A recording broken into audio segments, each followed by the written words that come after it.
Welcome to Creepypasta. Please like, share and subscribe. This will help us make more content for you. Thank you. Real-life, non-playable character fails to load. I've been reading these after finding this thread and finally decided to post my own. I met a girl at uni, and after uni we decided we'd move in with each other. The plan was whoever got job first would pay the rent whilst the other looked for a job in the same city. I got the job and we moved into a small house together. Months later, she's still having no luck finding a job. I feel like crap one day, unusual for me, and come home from work extremely early, before lunch, in through the front door and look into the lounge and see her just sitting there. The TV isn't on, or the radio, and she's just staring straight ahead, not even moving. I stood there and watched her for a while out of curiosity. I'm sure everyone wonders what their partners, friends do when they think no one is around. She did nothing, just stared dead ahead. The closest I can describe it is like in older computer games where you'd get into a room and an NPC hadn't noticed you yet, and would still be stood there, waiting for you to get in and activate them. We'd had a fight the night before, so I just shook my head and went off to bed.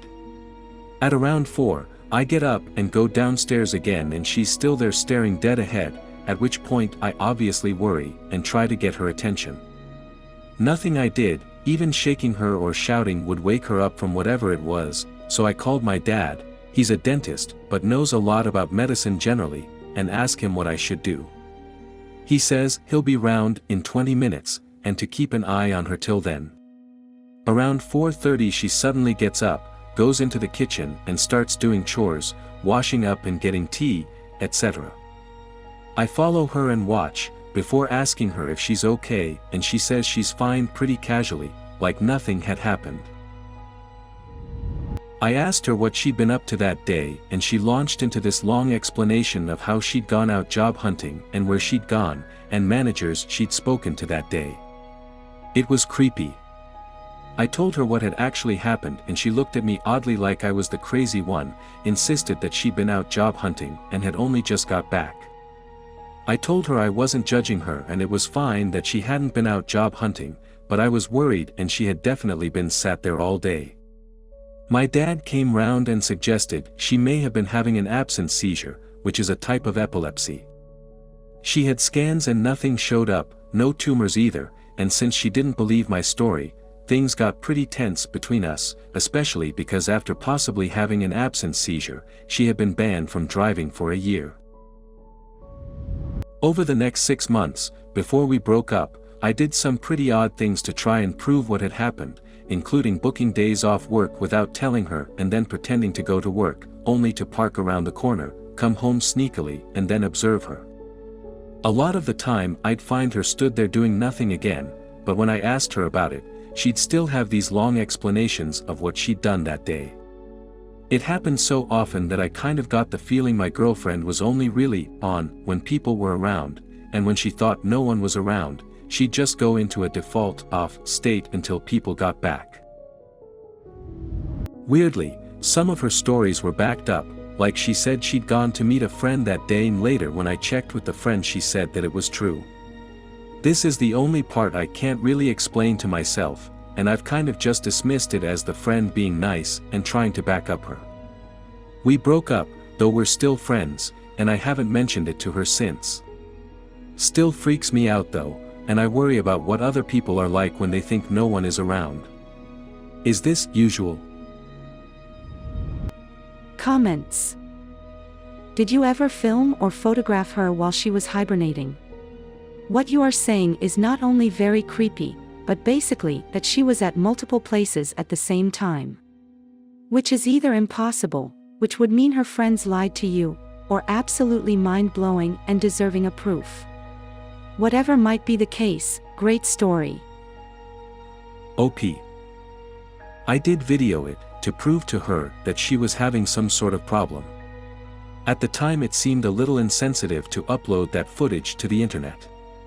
Also this was years ago and I wouldn't have known where to upload it, or how. I only discovered Reddit a few months ago. I'm pretty behind the curve here. She just got mad at me for filming her, refused to look or claimed I'd taken them at another time, not when I claimed they'd been filmed.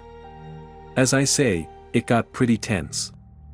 I'm not sure whether these videos were at the same time as when she said she was meeting friends, but I'm pretty sure her friends must be lying because obviously, it's impossible to be in two places at the same time.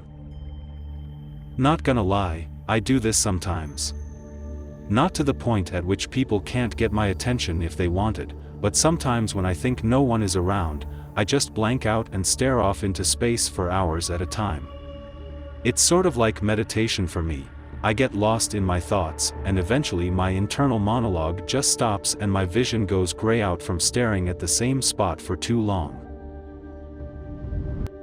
Need help understanding what's happening to me. I apologize in advance if this comes across as rambling. I'm just at my wit's end and don't know what to do. It started a few months ago. I would put something down and walk away and come back a few moments later and it wouldn't be there.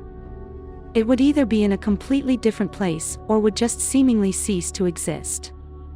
I chalked it up to being sleep deprived. My partner and I both work nights, and absent-mindedly doing things or misremembering in general.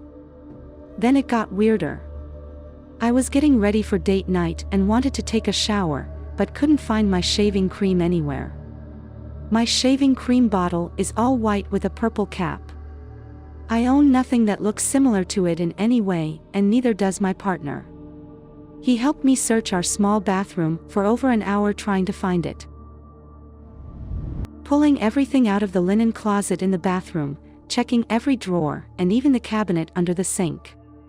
We could not find it anywhere. After putting everything away and returning the counter around the sink to normal, I was confused but thought maybe I'd run out and forgotten I had used the last of it. My partner leaves the bathroom, closing the door behind him, as I hop in the shower. After 20 minutes I finish up and get out, only to find the shaving cream sitting in the middle of our pink sink. I called for my partner and he was just as confused as I was. We argued for a few minutes because I thought he was messing with me, but he was insistent he hadn't snuck back in during my shower to place it in the sink and was genuinely upset I thought he would mess with me like that. I apologized and we moved on from it, but it still bothered me when I would think about it. Fast a month and on Saturday, he heads to work like normal. I start to get hungry and I decide to make French toast. I get everything set up and ready, pulling out a plate and putting my slices of bread on it before whipping together the eggs and milk. Getting my pan and spatula ready. I pull the butter out of the fridge and place it on the counter next to the plate. Right before I turned the stove on, I felt nature's call and headed to the bathroom to pee really quick before continuing. Our dog follows me and is hanging out while I do my thing, and no more than 2 minutes later I'm back in the kitchen turning the stove on. I turn to grab the butter off the counter and it's just gone. Not there. I tried not to jump to conclusions. I checked the fridge 7 times, checked the cabinets I had gone in to grab out what I needed to make the French toast. I even checked the trash can to see if I had accidentally tossed it out when I got rid of the egg shells. No sign of the missing butter. The cat has never stolen anything off the counter before, but I figured it was a more rational explanation than the butter ceasing to exist. I went to see if she had smuggled it off and found her asleep on the couch, butter-free. I know the dog couldn't have taken it because she was with me the entire time I was out of the kitchen. I freaked out a bit. Started messaging my friends in our group chat about what was going on, and one of them FaceTimed me to help me recheck everywhere in case I just wasn't seeing it. I ended up having a panic attack after 30 minutes of searching over this call with no sign of the butter. We retraced every step I had taken and even looked in the bathroom to see if I had brought it with me to pee. I cleaned up everything I had taken out and refused to go back into the kitchen out of fear of the butter reappearing somewhere I had searched that my friend confirmed was butterless. It's been days now and I still haven't found the butter, or even a wrapper to prove it existed. I tried to talk to my partner about it and he thought maybe it was carbon monoxide poisoning, but we checked our detector and it's working normally, so it doesn't appear to be that. I feel like I'm going crazy. Comments. I remember a similar scenario with one of the houses in the neighborhood I lived in. The story was told by a repairman who was called in to work on a house after the owners had left. He was working in the living room with his tools and stuff, placed the hammer on the floor to check on something else, and when he reached back for it, it was gone. He later found it in one of the bedrooms. His tools kept disappearing and reappearing in random places at the house until he eventually refused to work there. Your case could be a supernatural case rather than a glitch OP. Response. After years studying this stuff credulously and trying not to be too hard on clear-cut cases, observant detail-oriented victims, not typically superstitious, etc., I have come to the conclusion it's all the same thing. A continuum of glitchy experiences with different degrees and classes of experiencer. Do you have a creepy story? Please share it with us in the comments, and we will post it on the channel. Please subscribe. Thank you.